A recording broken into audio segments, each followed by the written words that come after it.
This is Team 2316. Let's Boil a Computer again, sponsored by Microsoft. I'm Chris Bremser.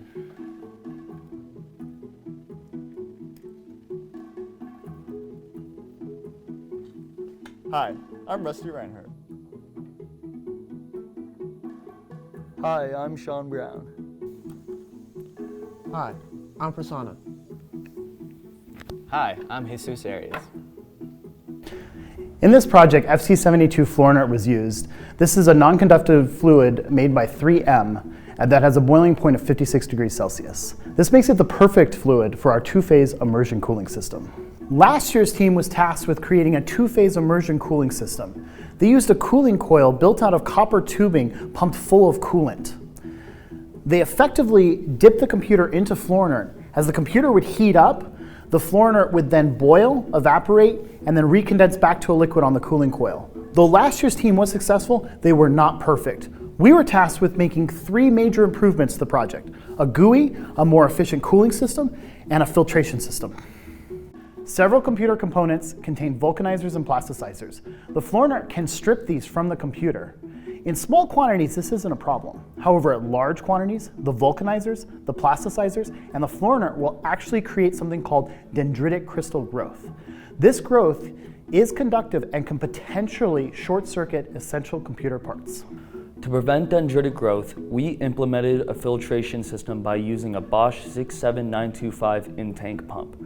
To improve cooling efficiency, we completely redesigned the cooling system, and due to poorly documented code, we reimagined the GUI into a new, beautiful, modular design. Billions of gallons of clean, drinkable water are wasted every year cooling data centers. These data centers use a swamp cooler-like air conditioning that utilizes fresh water. This accounts for 1.5% of the world's energy usage per year. Two-phase immersion cooling will solve both of these issues. This is our system block diagram. There are 5 different types of objects as noted by the key. We have display objects, tank-contained objects, cooling system, control system, and power delivery. Notice how there are pieces both on the inside and outside of the tank.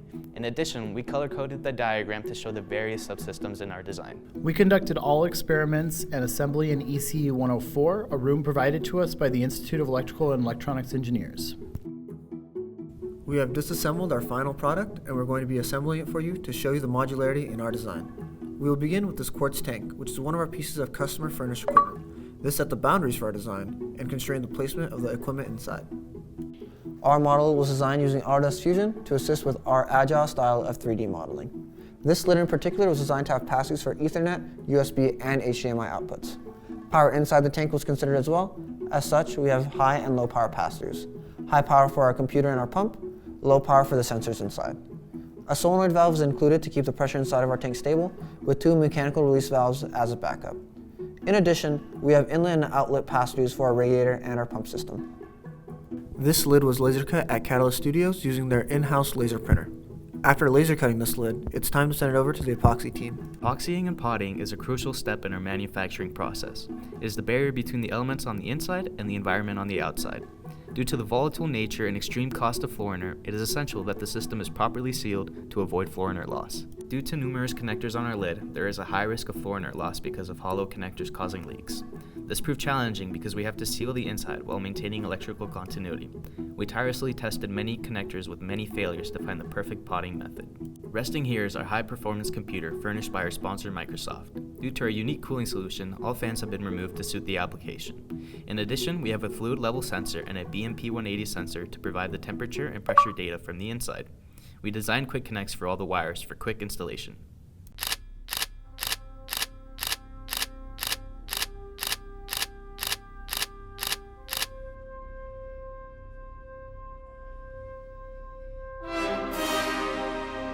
Due to its properties and its proprietary nature, the pump best suitable to pump Fluorinator was unknown to us. As such, an extensive pump study was conducted to determine the best pump possible. A pump with a low flow rate and little to no cavitation was desired. Cavitation is when a liquid changes phases into a vapor during movement. This leads to Fluorinator loss and ultimately damage to the pump. The compact nature, good flow rate, and lack of backflow and cavitation make the Bosch 67925 pump an appealing choice. Reviewing our data from the study, we don't see many odd behaviors from this pump aside from the hump at startup.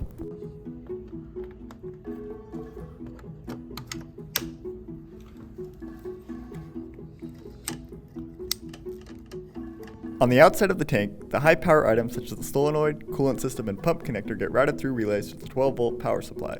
Each of these relays are controlled by this Arduino and protoboard circuit. A BMP 180 sensor sits here for outside pressure, while the interior sensor wires can quick connect to the lid. Last but not least, wires route to the flow rate sensor to gather data from the pump floor node.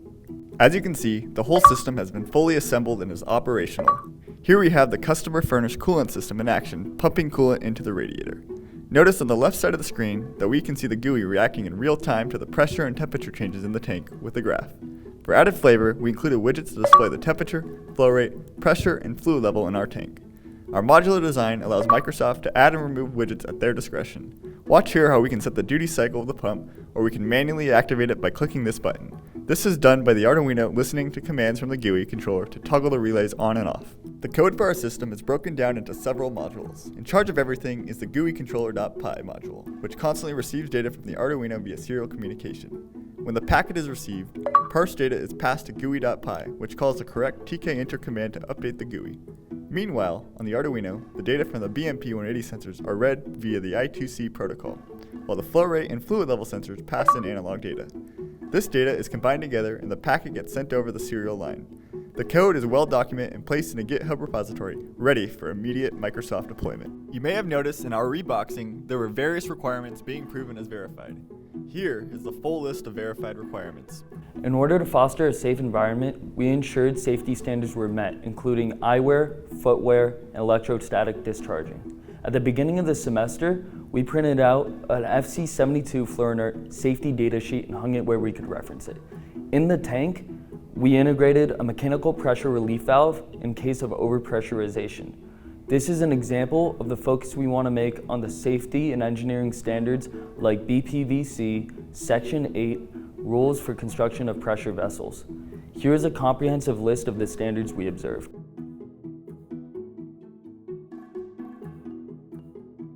We'd like to begin by thanking our sponsor, Nicholas Keene from Microsoft Corporation. Nick has been there week in, week out, weekends, and even on holidays to help us. There's never been a time where Nick hasn't been there to help us engineer this complex engineering project. We'd also like to take time to thank our mentor, Bob Messenger. Bob has been an invaluable asset to us, helping us time in and time out, truly a gem of this program. We would like to thank you for giving us lessons that will stick with us for the remainder of our lives.